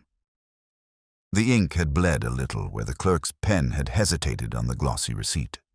The sum was modest, enough to sedate a sick mother at night, enough to sleep when sleep won't come. He closed the case, not locking it, only letting the clasp meet the metal with a small, decent click. He left the money where it lay. He slipped the receipt into his pocket, not hidden, not displayed, and looked around the room once more.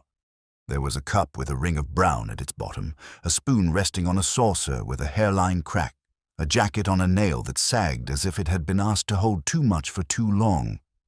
Back on the street, he did not go to the office. He walked instead toward Saint-Lazare, toward the pharmacy with its gilt letters dulled by the years. A bell tinkled with the same unsentimental accuracy as at the post.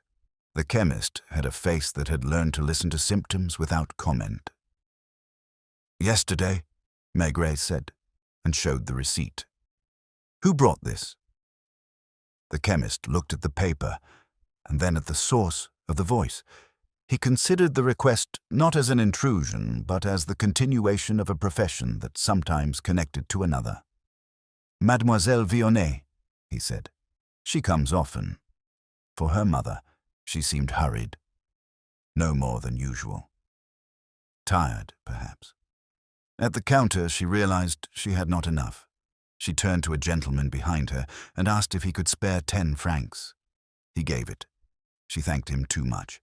People who are used to being refused always thank too much. "A gentleman?" Maigret repeated, and the words sat uneasily on the counter. Middle-aged.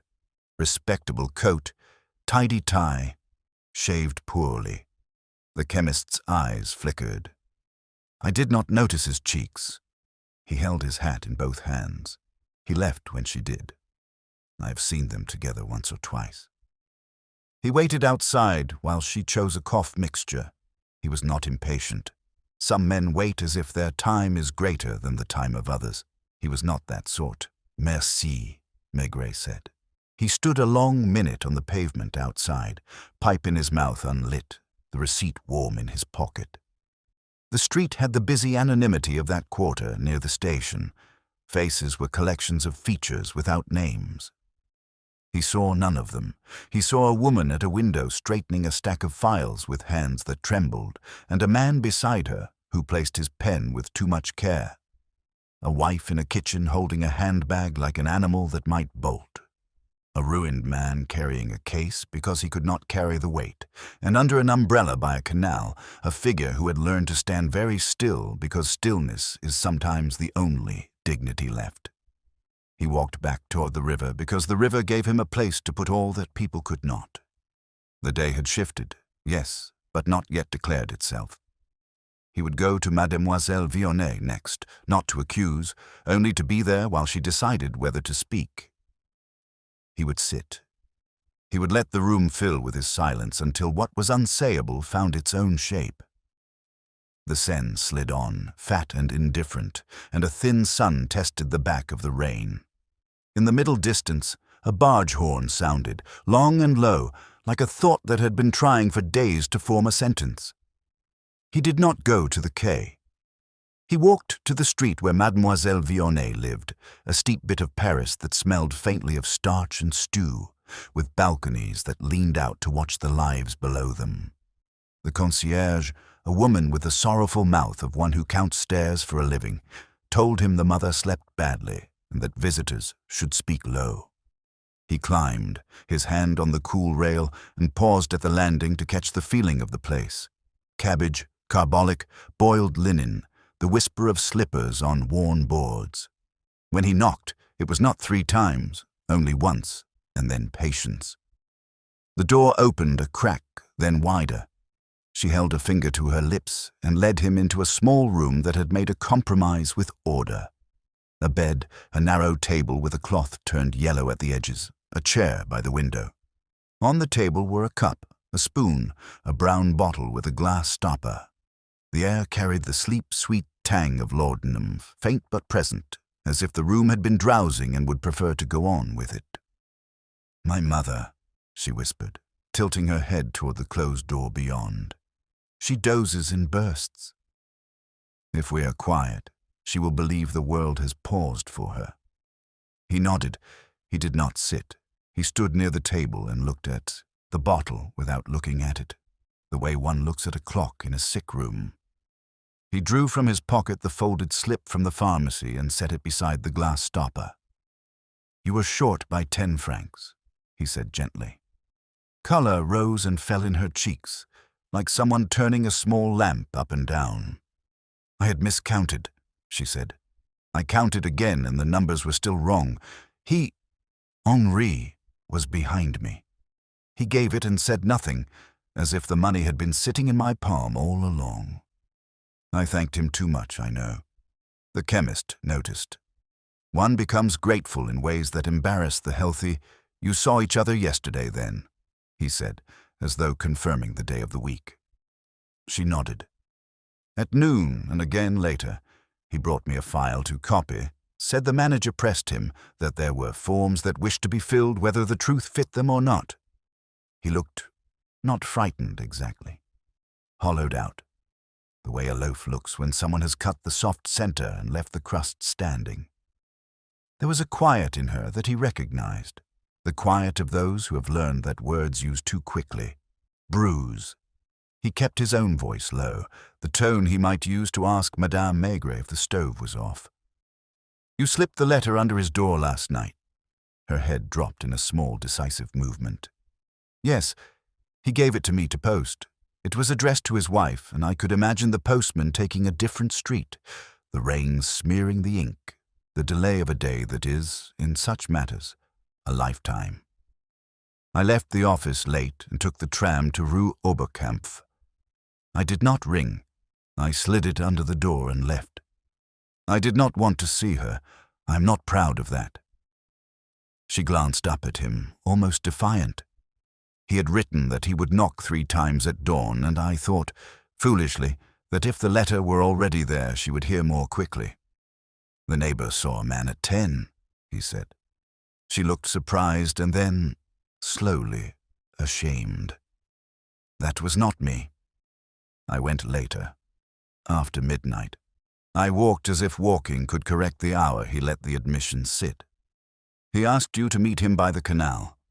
She shook her head. "No, he said only that he would try to see you in the morning.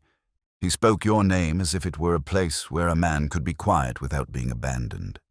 He said he had been wrong, perhaps. He said he would tell the truth, even if the truth refused to be welcomed." "About Junet," Maigret said. He watched the words run through her face and settle where her mouth tightened.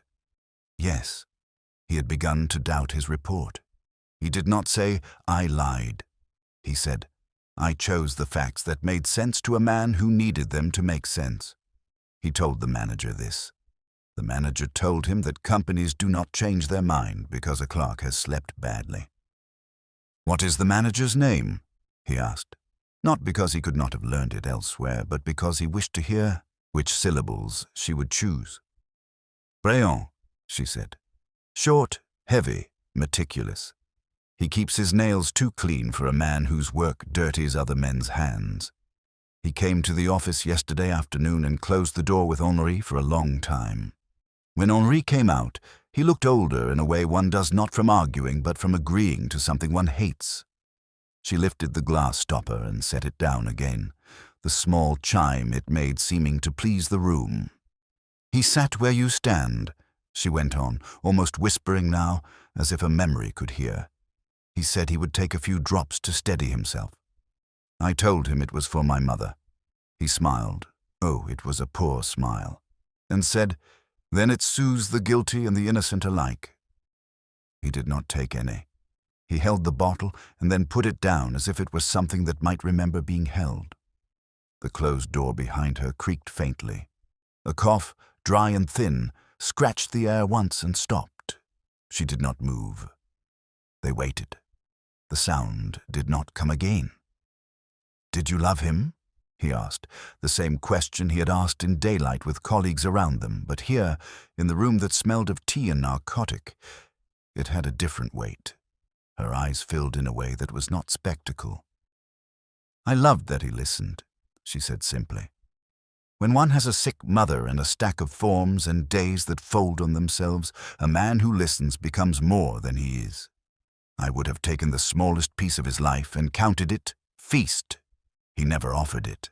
I do not accuse him. He had a wife who irons his shirts. And last night, after you left the letter, did you see him?" She shook her head. "I went home. I sat by the bed. I thought of him by the canal and of your door closed, not by indifference but by hour and habit. I tried to decide whether to pray and found I'd forgotten how he took his pipe from his pocket, turned it between his fingers, returned it. There is one more thing," he said. "The man who went to Rue Oberkampf at 10. If it was not you, it was not Junet either. He went later and did not dare knock. Would Bréon—" "Yes," she said before he had finished.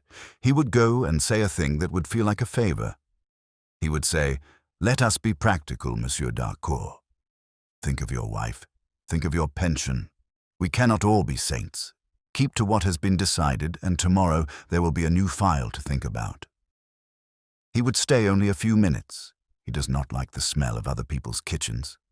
It fit too neatly, which in his experience often meant only that it was true, in a way no one would write down. He nodded slowly. "You will be asked to tell all this," he said. "Not now. Later." For the record, she looked toward the closed door. "If I must, I will. But I would like to be asked in a room that does not smell of ink." She hesitated. "Will you tell his wife that he intended to be good, before the end, if not brave? That he tried to repair a wall he had helped knock down even if his hands were clumsy? I will tell her what she can live with," he said. When he left, the stair smelled the same as it had when he climbed it, and yet it did not. The light outside had thinned. The day was frugal with brightness. He walked without aim for a while, his hat low, his breath making no cloud. He thought of Bréon's hands, of their cleanliness. He thought of a man who brings money not to erase harm, but to make it pallid. He thought of the laudanum bottle, of the gentleness with which some people set dangerous things down. At the quay, the corridors were a ledger of footsteps. Lognon was at the window of the common room, drinking coffee like medicine. "Junet brought the case," he said without turning. "We counted the notes, wrote a receipt with the seriousness of a priest."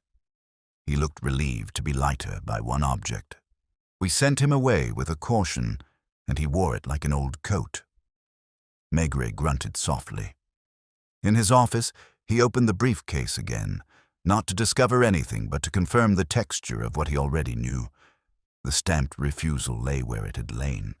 The carbon copies were weary of being touched.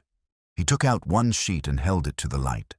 The language was careful, the sentences clean, the way a butcher's counter is clean at closing. Nowhere in them could a man drown, and yet a man had. He wrote no formal lines, but he telephoned. He asked for Bréon and waited until the man's voice, clipped and courteous, came on the line. "This is Maigret," he said. I would like to see you, not at the office. May I ask the purpose? Breon said, the words moving as through a pipe too narrow for them. To talk about a man who believed he might have been wrong, Maigret said. You knew him. A pause, a bureaucrat's calculation. As you wish, Chief Inspector. There is a cafe behind the Gare. I will come in an hour. He went not because he expected confession. Men like Breon did not confess. They explained, but because to place him in a chair opposite and let the room fill with ordinary noise would be to watch how he occupied space. In the end, men did not reveal themselves by statements, but by how they held a cup. The cafe's mirror held a dozen Breons. Short, compact, coated in a good wool, umbrella-rolled with an accuracy that made one think of draftsmen.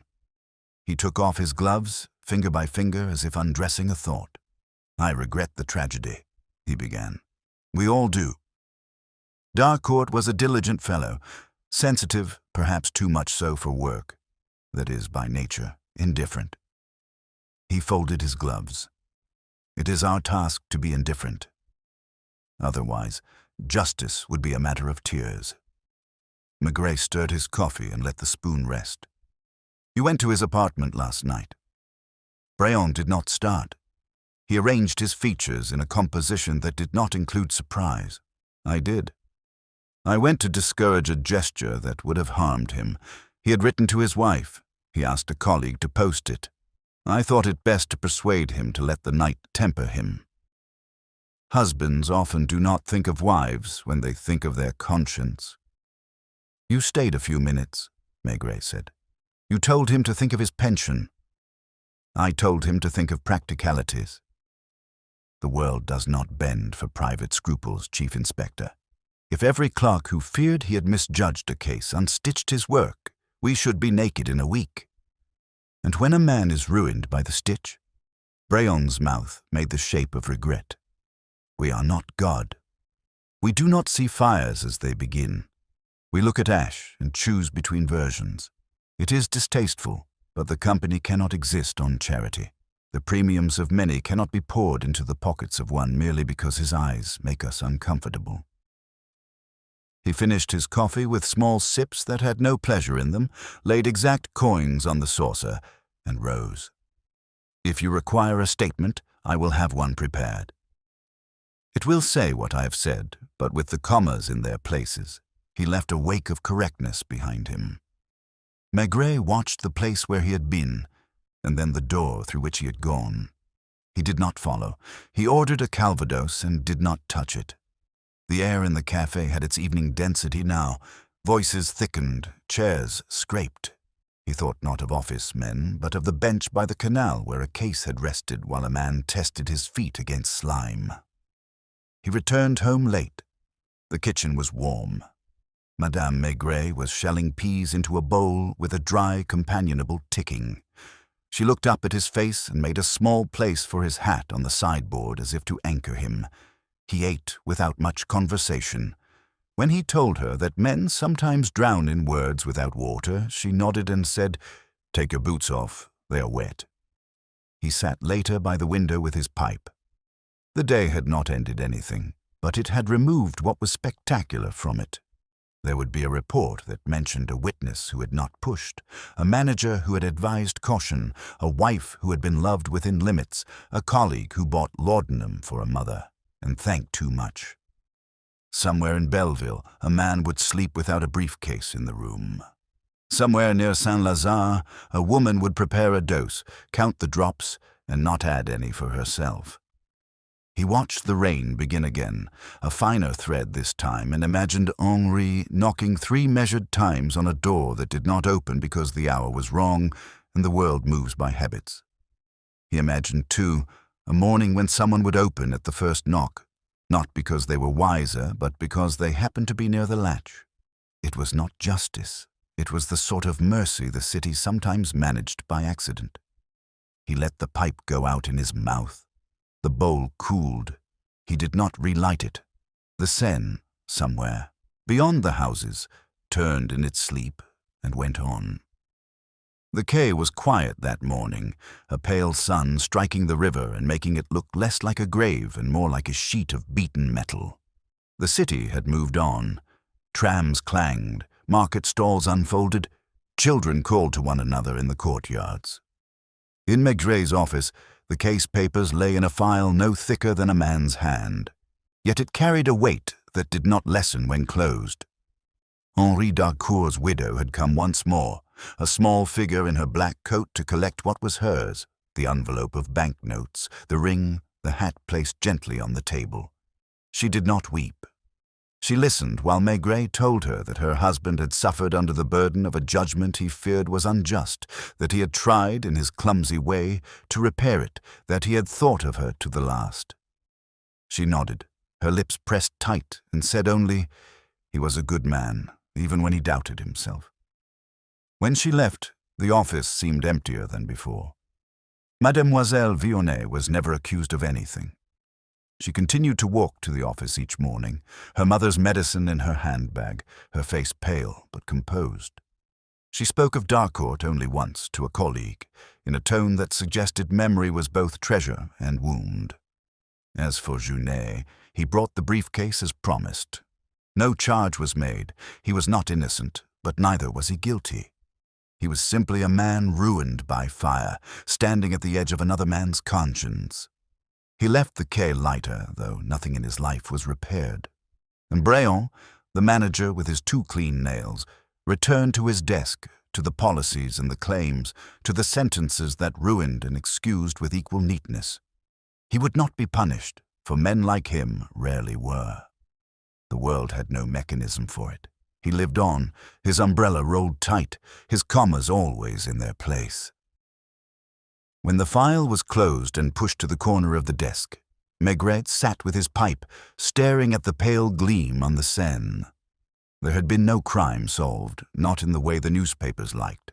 No culprit marched away, no confession written in shaking hand. Only a man whose silence grew too heavy, who knocked 3 times at dawn and was not heard. The city carried on. Rain would fall again, men would knock at doors, and clerks would shuffle papers that decided the course of other lives. Yet in a small apartment in Rue Oberkampf, a woman would remember her husband as one who tried to mend what he had broken. In Belleville, a ruined man would walk to the cafe and drink his wine more slowly than before.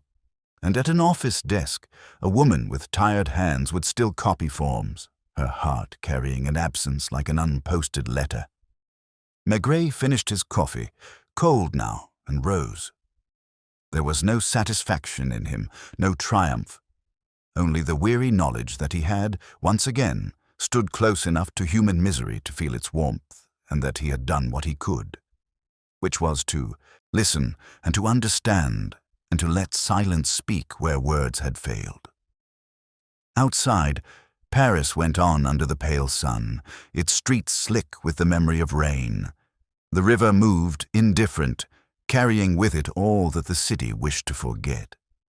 Maigret lit his pipe, pulled his hat low, and walked into the noise of it, a heavy man with no hurry, carrying not a solution, but a quiet companionship with all that could not be solved, not be solved, not be solved, not be solved, not be solved, not be solved, not be solved, not be solved, not be solved, not be solved, not be solved, not be solved.